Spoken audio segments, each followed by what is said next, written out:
The odds makers have panned the Capitals yet again. What to expect from the Caps in the 25-26 season next on this edition of Locked On Capitals.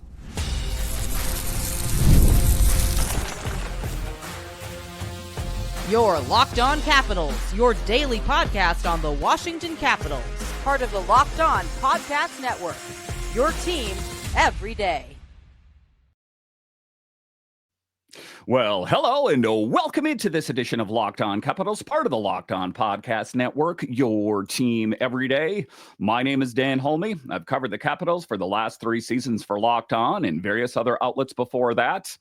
I'm also the host of the weekly show called The Capitals Minutecast, available wherever you find your podcasts. And as always, I want to thank you for making this your first listen of the day. So in this edition of Locked On Capitals, we talk about the Capitals in the offseason and the changes that await. One player that looks to be on the move this summer is Ethan Bear. What kind of season did he have last season with the Capitals organization, and what are his long-term plans? I'll talk about that a bit later. Some sad news, I guess I'm going to say, and congratulatory as well, is that Todd Nelson leaves Hershey as he will be an assistant with the Pittsburgh Penguins. I'll talk about that. But just to get it going here, the Vegas odds makers have panned the Capitals yet again. And it's tough that, despite what the Capitals have accomplished, if you want to go back 2 seasons, the last team to qualify for the playoffs, the first team to qualify for the playoffs, winning the Metro, winning the Eastern Conference, the Vegas odd makers say, nah, probably not the Capitals season. And I'm talking FanDuel, I'm talking BetMGM, that they have already kind of panned the Capitals as not doing great things. They don't see them playing horribly, but they're not one of the front runners to win the Stanley Cup. And it's interesting, that, at the end of the season, the Capitals did great things. They won the Metro, they won the Eastern Conference.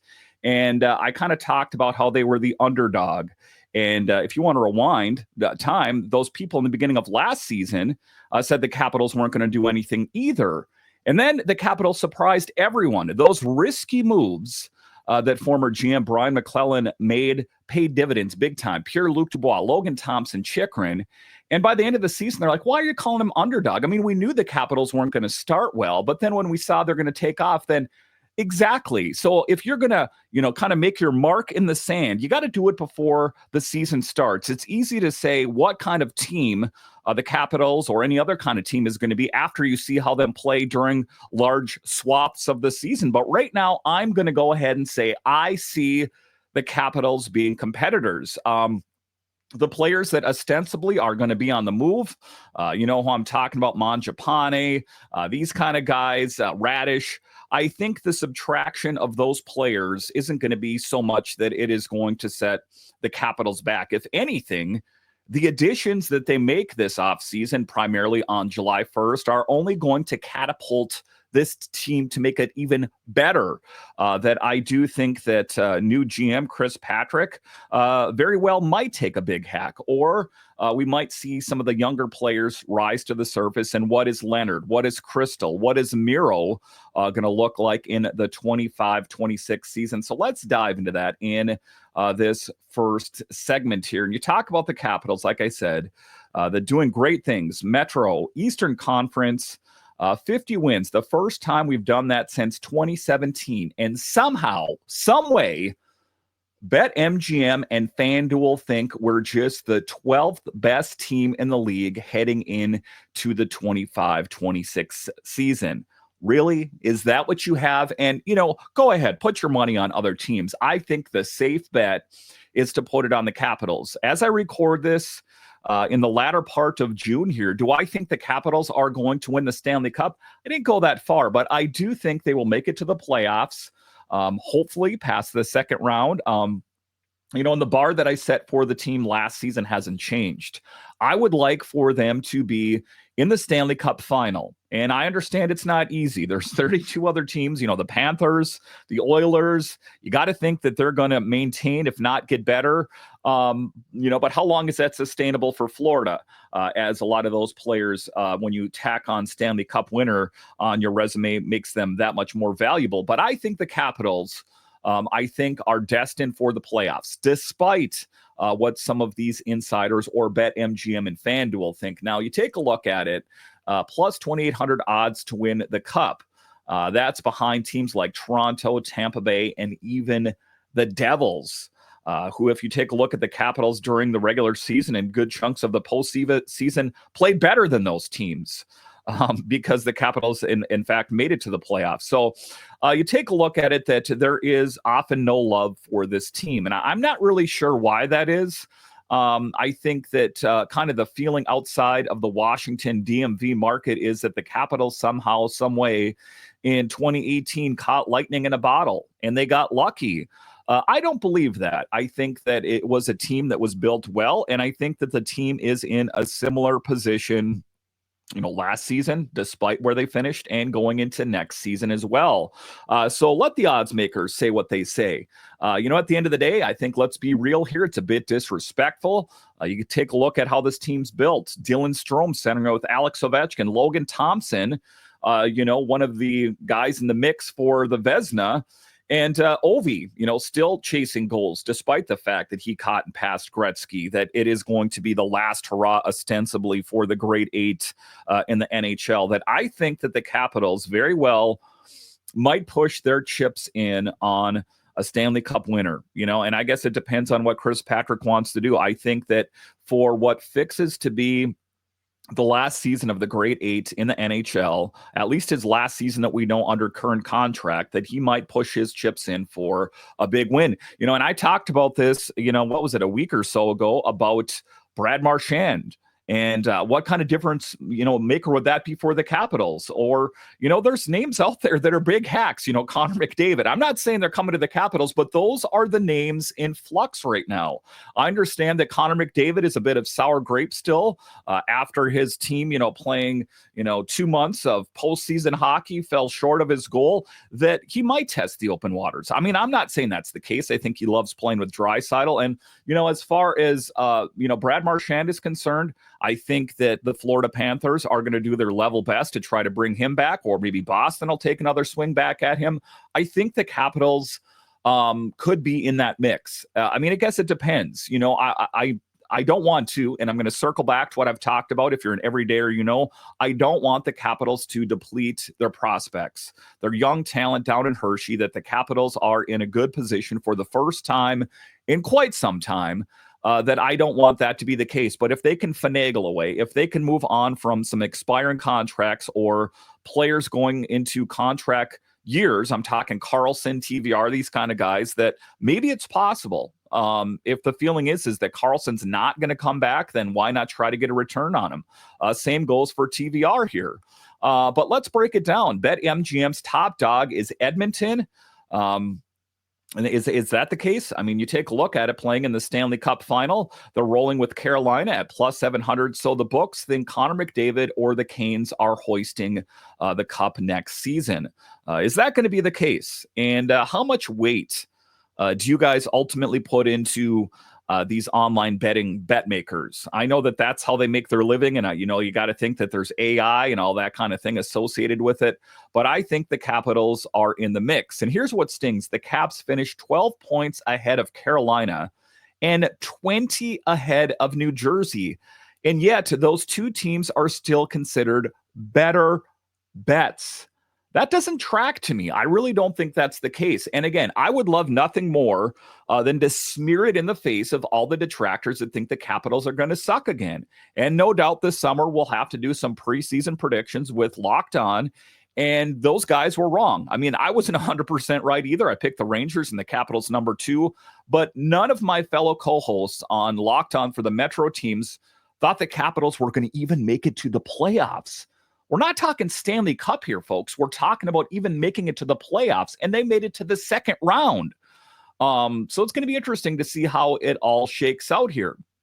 You take a look at it. Look, I get that we're not the sexy pick. Who are the sexy pick? It's, who's done the greatest things lately. It's funny. It's funny for me to say that the Panthers are a sexy pick. 5-6 years ago, they panned the arena there. It was empty seats galore. Now everyone's drinking the Kool-Aid, both hands on the bandwagon, pulling them down the road, going, yeah, I've always kind of liked the Panthers. I want receipts. I don't believe it. But, they're in a good position. Back-to-back Stanley Cup wins, that they are the sexy name. The Oilers are the sexy team. And, you take a look at, the teams that, could very well continue to do great things. I'm talking Stars, Avalanche, Islanders under new leadership could be that much better. You take a look at the Penguins with new leadership, that it could be different, a lot of unproven things. And I'm already excited about next season. And, I'm hoping, of course, I'll have you guys covered on Locked On Capitals on July 1st. I hope they make a big pick, something that's kind of like dropping the mic or lowering the gauntlet saying, yeah, we did that. Now what? What do you think now, NHL? I think that it is going to be an exciting time to be a Capitals fan. And even if they don't go out, make some big splash, they're already in a good position right now. Not a lot is changing, right? I think that the guys that the Capitals wanted to lock up, they locked up, save Connor McMichael and Marty Faravari. But that's something that they don't need to take care of right now. It's something that needs to be addressed. But you take a look at Chychrun, you take a look at Thompson. These guys are under contract, Charlie Lindgren, for the foreseeable future. So I think the Capitals, if anything, are going to even get better. I guess time will only tell. All right, so coming up here after the break, a bit of sad news and a bit of a congratulatory note as Todd Nelson gets a promotion. What does that mean for the Bears? What does it mean for Todd Nelson? I'll discuss straight ahead.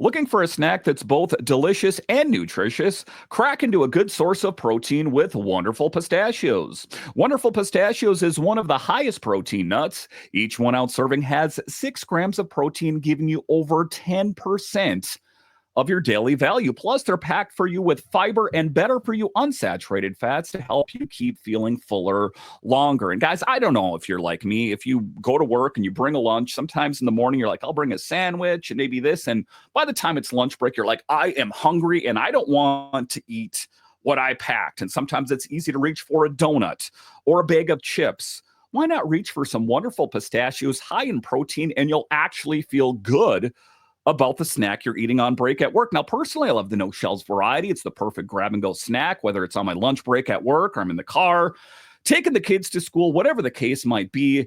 And if you love cracking open every shell, the in-shell options are a classic favorite as well. So it's a great source of protein. And why not feel good about what you're eating? Why should there be shame associated with it? So reach for Wonderful Pistachios. Get snacking and get cracking with a snack that packs a protein punch. Visit wonderfulpistachios.com to learn more.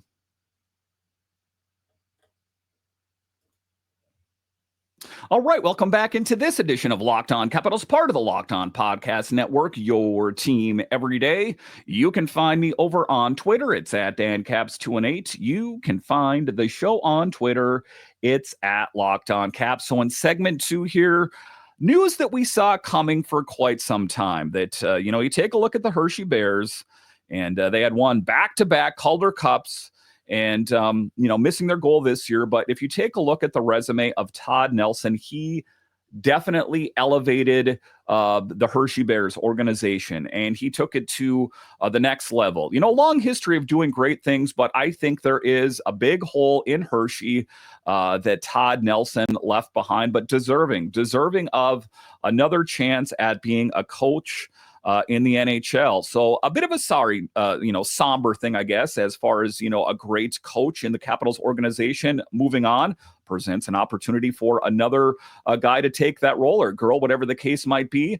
And I guess the hard part about it as well is that he's going to a rival in the Pittsburgh Penguins. So let's dive into that in segment number 2. Todd Nelson leaves Hershey, a Calder Cup legend moves on. And, the legend himself is heading to the Pens to join the Penguins as an assistant coach. Yeah, I know, the Pittsburgh Penguins. I'm not loving it either, but, a good opportunity. There were some teams that were kicking the tires on him as far as being a head coach. And I think he would make an outstanding option to do that. He very well might here. I think that, if he cements his place in Pittsburgh, say Pittsburgh takes a big step forward and say he has a lot to do with it, then I think that, that will definitely look good on his resume, showing that he still has what it takes in the National Hockey League. But let's not let that ruin what this guy did for Hershey. 2 Calder Cups in 3 years, a 704 win percentage, 9 straight playoff series wins. That's an AHL record. And just the vibe he brought into the locker room is legendary.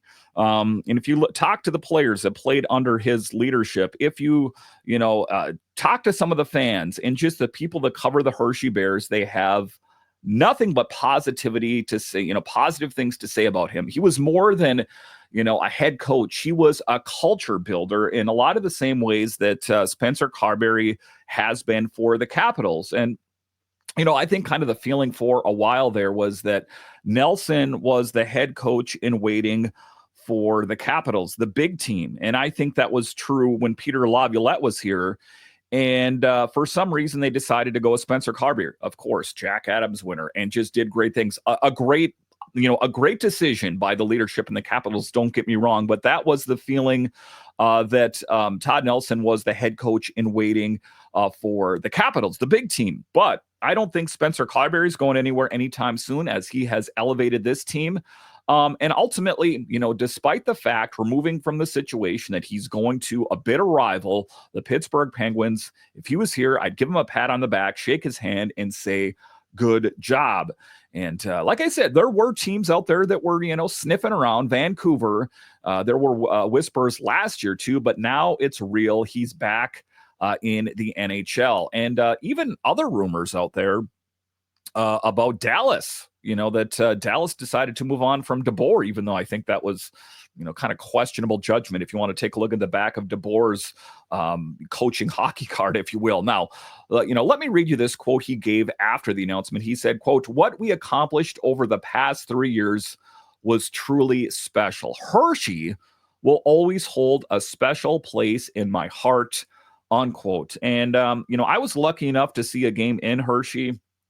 And quite, for one, just off the top, it is like an NHL quality facility. If you take a look at it, just, I've seen a couple different AHL games from different teams on the road. And let me say, they're not all like they are in Hershey. So the Capitals organization, the Hershey Bears hockey organization there, they put a lot of effort into making it like a pro experience. It is pro hockey. It's the American League.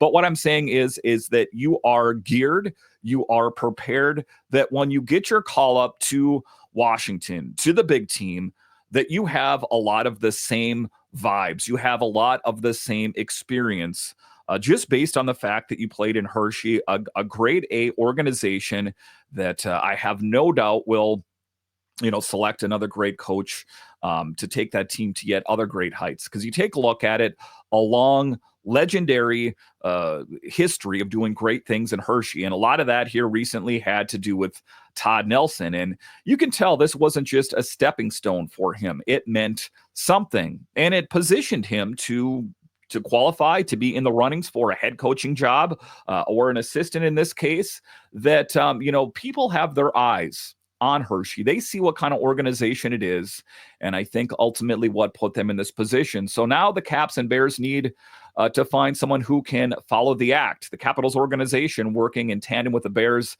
not an easy job, not easy at all. But, like I say, best of luck to Nelson, just not when he's drawing up penalty kill plans against us.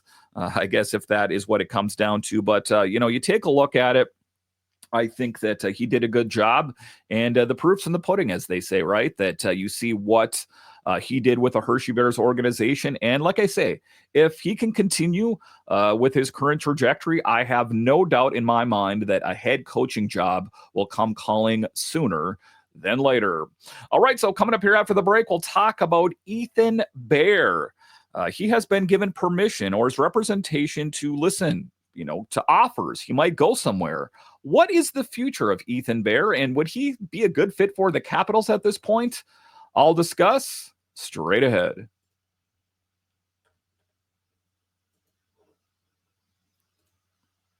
Summer sports are in full swing, and whether you're all about baseball under the lights, golf on the green, or high stakes soccer action, FanDuel is the best way to make every game even more exciting.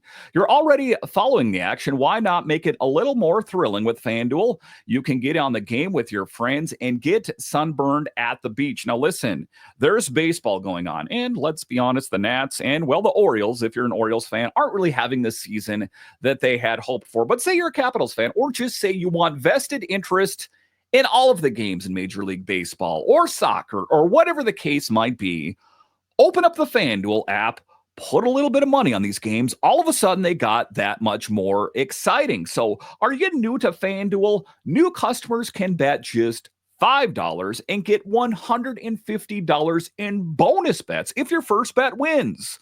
Open the FanDuel app today or visit FanDuel.com/locked-on to get started.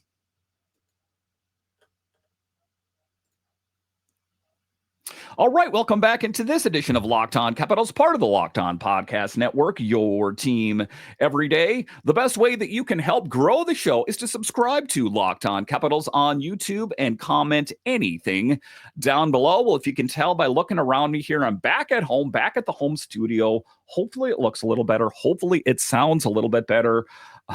Thanks for bearing with me on the road, as I have, not my grade A microphone, and the background was, well, what it was. But anyway, I'm back. Let's dive into segment 3, talking about Ethan Bear, a guy that was called up for the playoffs but did not play an NHL game in the 24-25 season. If you want to rewind time a little bit more, when the Capitals acquired him, there was quite a buzz about Ethan Bear, like he was the future of the Capitals blue line.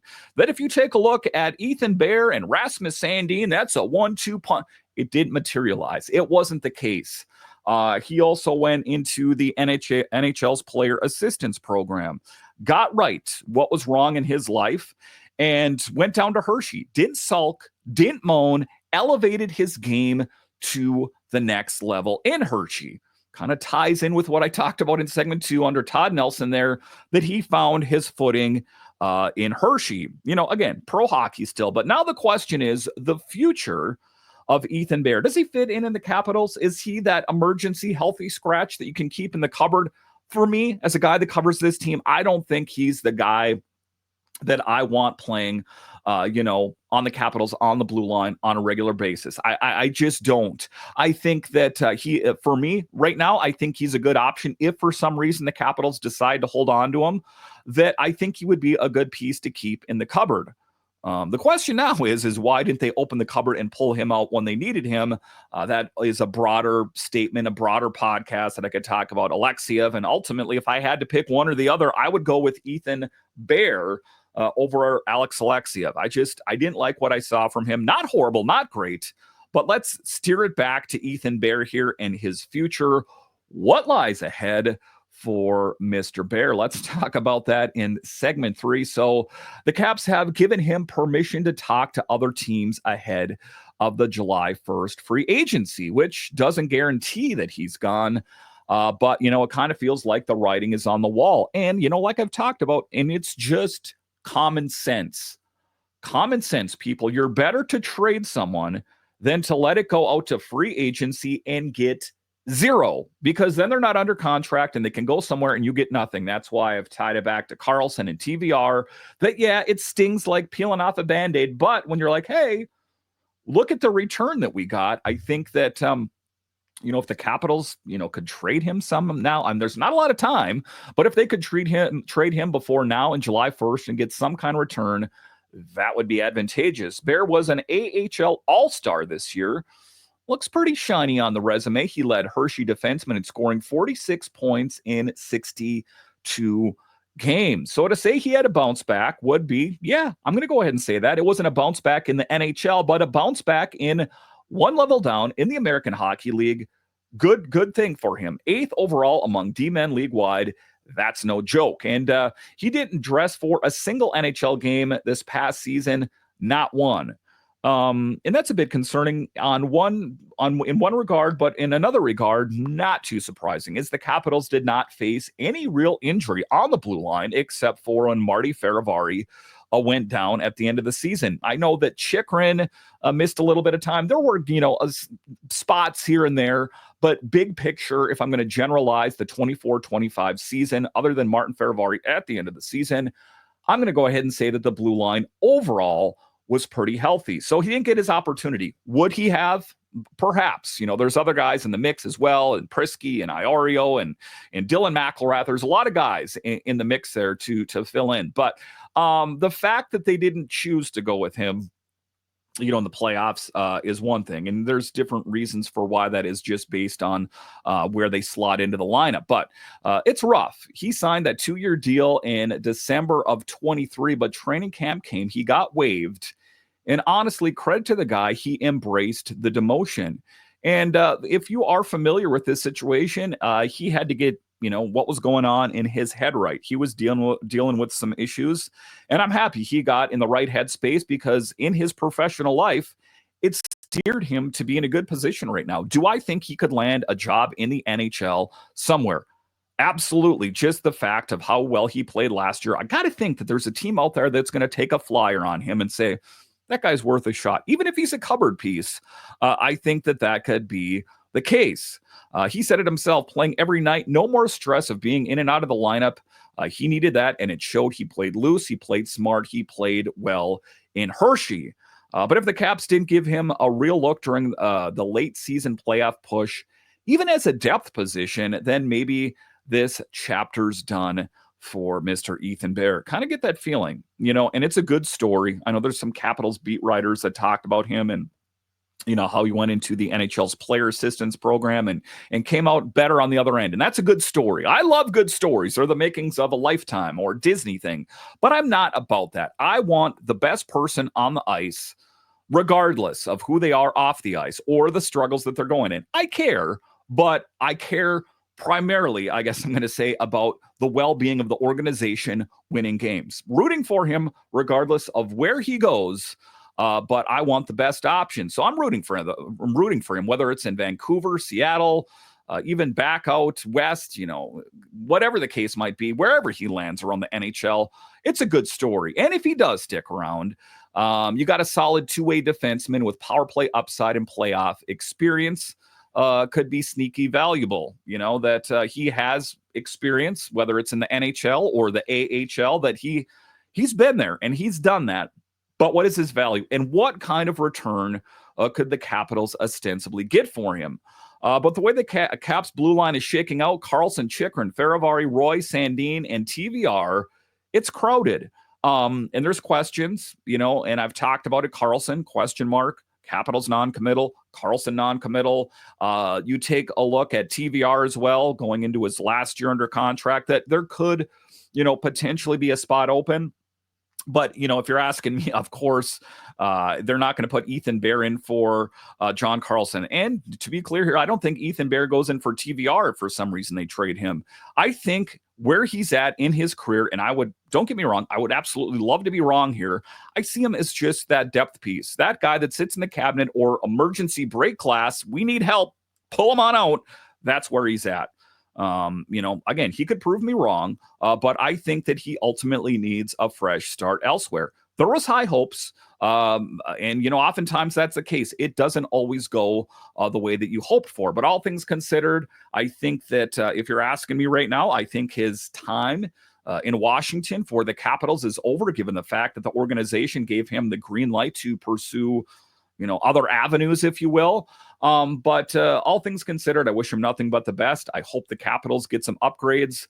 That one, like a Marty Ferravari, gets injured, that it's not like, we didn't plan for that. The team that has so much defensive depth, even though that's the one thing that they really want to target at the draft. But we've heard that.